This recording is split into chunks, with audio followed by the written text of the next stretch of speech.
Hi friends, it's Deanna Williston from Our Blooming Catholic Life, and I'm here today to share a recent experience I had. Now, I have been to a TLM before, but this was my first ever silent mass, and it was a nuptial mass, so a wedding.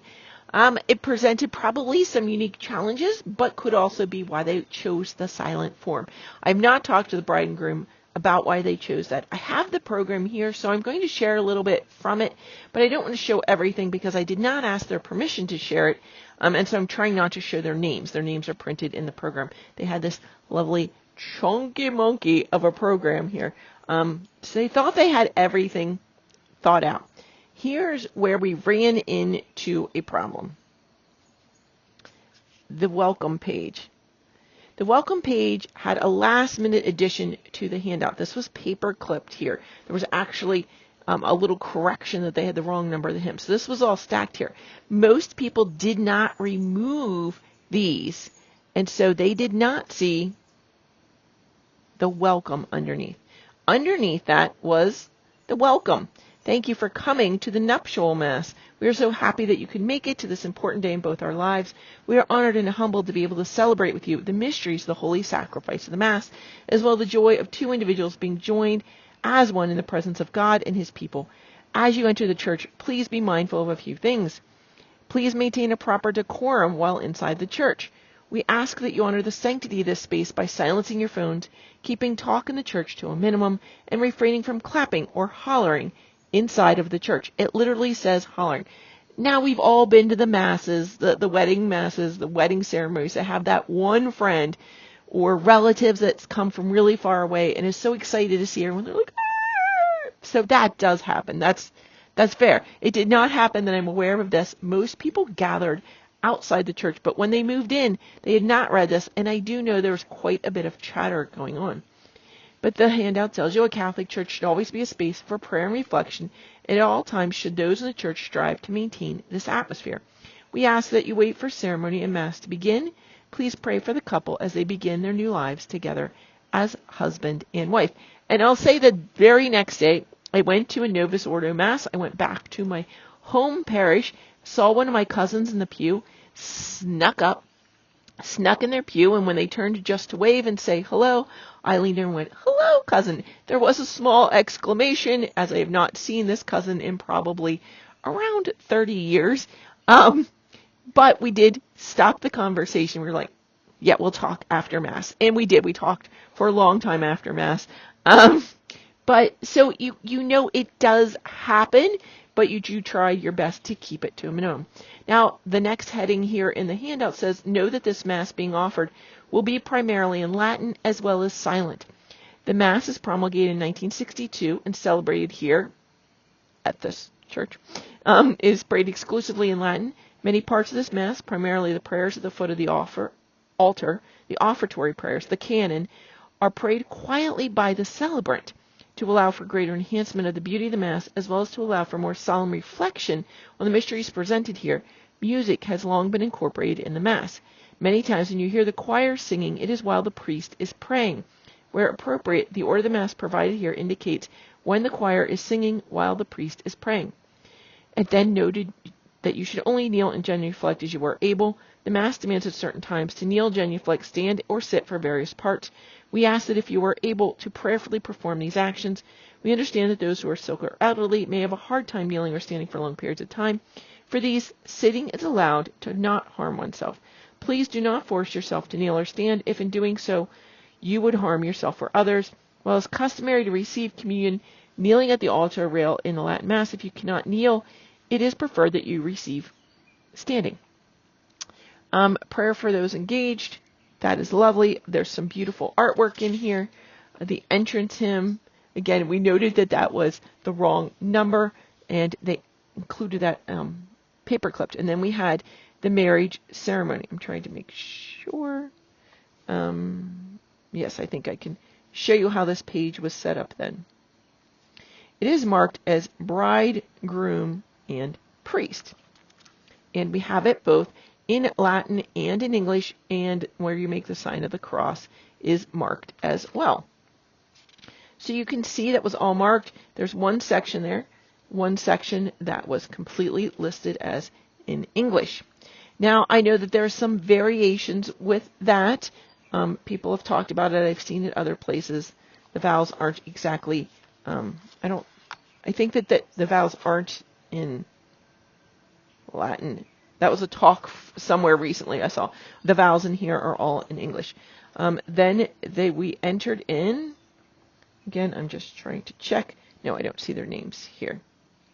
So, unfortunately, what most people failed to notice, was that this said kneel here. This is the first time the instructions were. I don't know that most people were using the handout. The church was air conditioned, but this is how most of these were being used. And so people didn't notice kneel. Now here is something I do regularly. On Wednesday nights, go to an ordinary at Mass, and we have learned from the ordinary at Mass to kneel at the prayers at the foot of the altar. Same name, prayers at the foot of the altar. So when I saw that, I saw kneel, aha. Now, another trick that people learned, the bride and groom have a kneeler into the center of the church, at the front of the center aisle. And so I think eventually everyone realized you should be following the groom. The groom was trying to lead everyone as to what to do. You're saying, why didn't we follow the bride? She's a little bit smaller. He was very easy to see.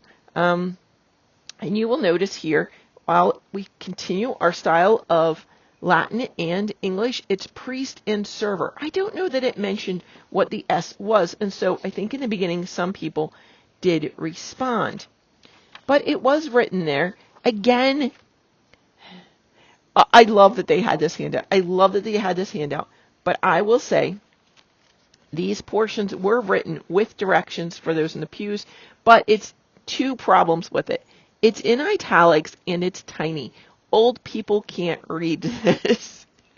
I'm old. I think I started wearing bifocals by the time I was 40. I'm now in my 50s, and I'm already wearing them. So there were times I think that people they weren't sure where they were, and because it was said in Latin and quietly, and so they couldn't read those to follow along. Now, I could catch a word here or there, or I would read those parts that are tiny and in italics to know what the priest was doing, so I knew what to do or where we were by looking for those signals for him, those gestures. I used as signals to me to make sure I was following along appropriately. Not everybody was doing that. So I could help some people around me. If I could hear them shuffling pages, I would just kind of hold my booklet back so they could see what page I was on and they could catch up. The choir, again, the choir was absolutely gorgeous. I think people expected them to sing like the Gloria straight through, and it was a musical arrangement of the Gloria, and that was a little unexpected for some people. And then people, again, unused to going to Catholic Mass, wore this format. We were the R's. And so just saying who the P, the S, and the R were earlier on, I think people got used to the P being the priest, but they really weren't sure about the R and the S.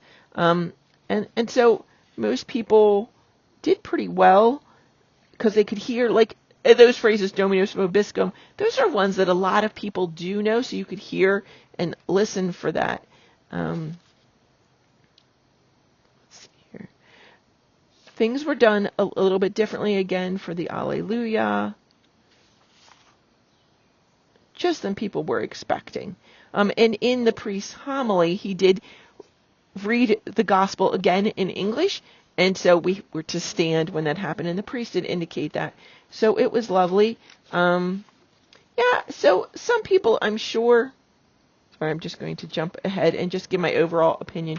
You've been watching for 9 minutes already. The only other problem that people really had was the Our Father. A lot of people who were there and were Catholic did know it in Latin and thought they should be saying the entire thing. Everybody just kind of jumped into it. When we heard that little Pater Noster, like everybody just jumped in, and we were only supposed to be saying at the end, it said Liber Nos Amalo. I think that startled a lot of people, and I've done that before in the Liturgy of the Hours, and I don't think I ever really reflected on it before, because when I'm praying a version that does that, where you pray it silently and then you just say the last line, I'm normally the only one there, and it hit differently. That really hit differently. It really hit like how, okay, so Jesus taught the disciples to pray that way, right? And so it was, for me, it was like a moment of Jesus saying that again. Jesus leading our prayers. He was leading us. He was our leader. I know so many people say the priest turns his back to me. But when you're on a hike or something, the line leader is not walking backwards. Where you're on a trail ride on a horse, the first person in a horse, they're not going backwards. They are leading you. When you're on a march or anything, the leader is not backwards. They are leading you forward. And that's really how I felt this. I can't even tell you which way the priest was facing when he prayed the Our Father. But to me, he was leading it. And it was so beautiful because it was like Jesus saying the first part, and we answered him like little children. But lead us not into temptation, but deliver us from evil. It was just so beautiful. We come in right on the said Liber Nos Amala. Where is that in the handout? The handout is so thorough. I do want to show, I loved that the words of the consecration were in red as well. That was just beautiful, beautifully done. There. The Our Father did tell us to stand, and we all know that tune. Yeah, we just say, sed libera nos a malo, but deliver us from evil. It's just a beautiful little ending of us, like we're echoing him.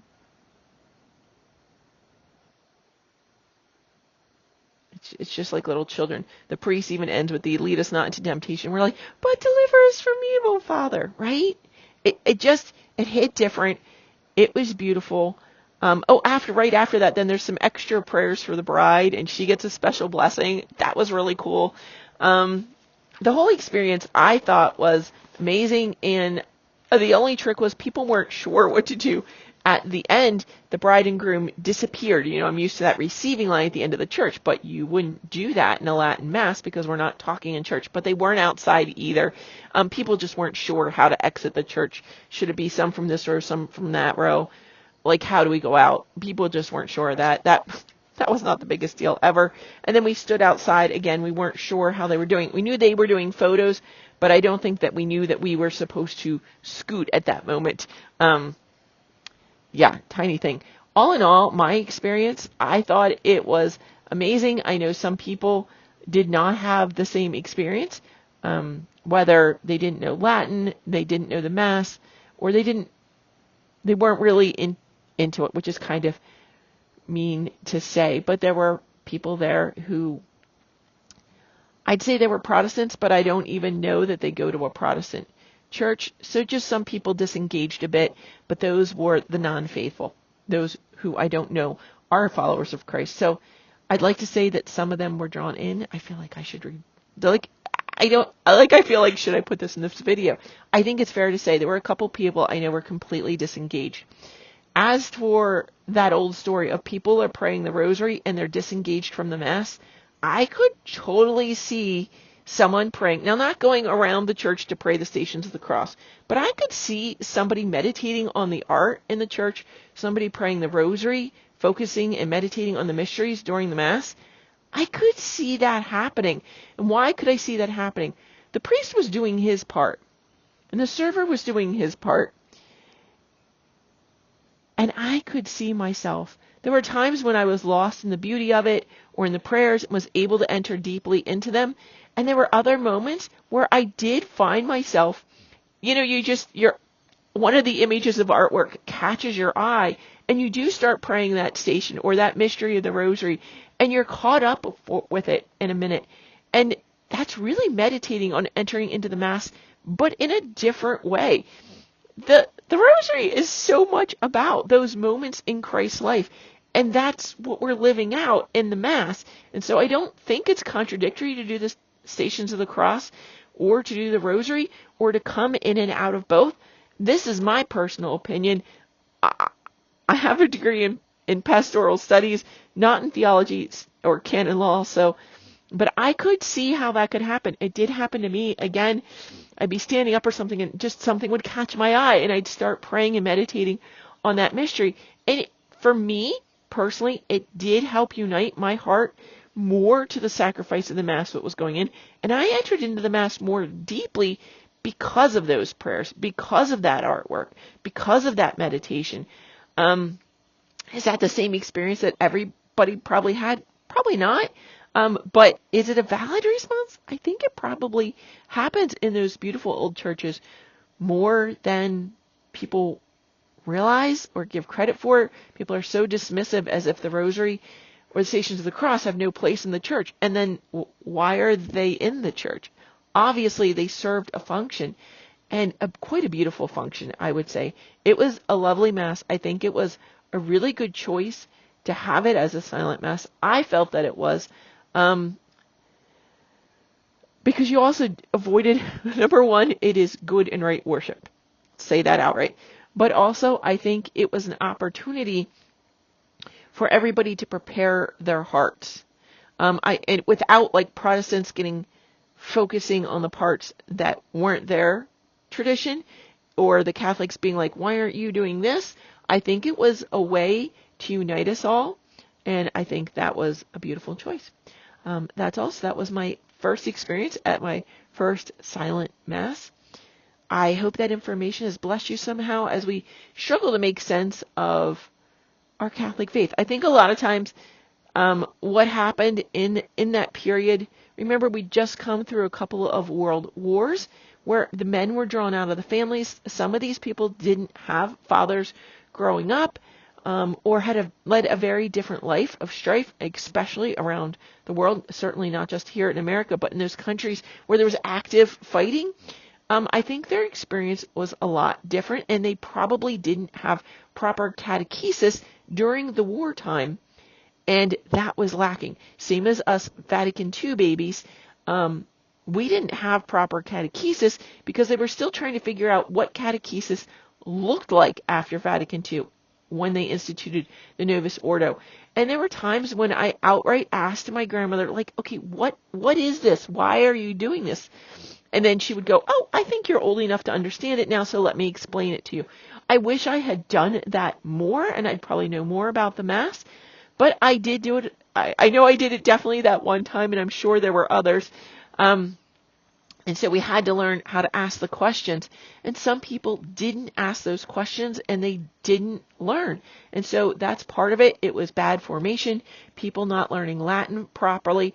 It is understandable in that time that it may have happened. People didn't step up. And that's, again, one of the reasons I talk about the Marian Catechist Apostolate. It is a great apostolate. You can learn through, they have workbooks and study guides. Some people form groups that learn together. Is it like catechism in a year? No, you go more deeply even than that to really learn what the faith is and what it teaches. You really learn some ins and outs. Now, if you've done catechism in a year, Bible in a year, it is a great complement to that. Now, some people have told me the workbooks were too hard for them, and that's fair, and I want to let you know the Marian Catechist Apostolate is offering those. For the people who want the challenge, Christendom College students are able to get some graduate credit for taking the Marian Catechist training, as well as the Marian Catechists are refurbishing, is that the right word? Cleaning up old videos of Father John Hardon, the founder, where he talked about a lot of the topics that are in the Marian Catechist Apostolate training. And so those videos are now out on YouTube, restored. That's the word I was looking for. They've restored these old videos. If you've never watched any of Father John Hardon's videos, you really need to. They're very educational. He used to give talks all the time. And so we have a lot of audio and video of him, and I love that they're cleaning them up and making them more accessible to people. So I think as of today, when I'm making this video, there's 13 of them up. And so I just pray that that apostolate keeps broadening, because we want to get this information out. It's great to train Marian catechists who maybe can teach catechism classes formally or informally, like I'm doing here, but we need to keep getting this information out to people who have missed it in their own formation. Friends, that's all. I hope God blesses you and gives you his peace. We'll talk about that in another video. God bless, friends. Bye.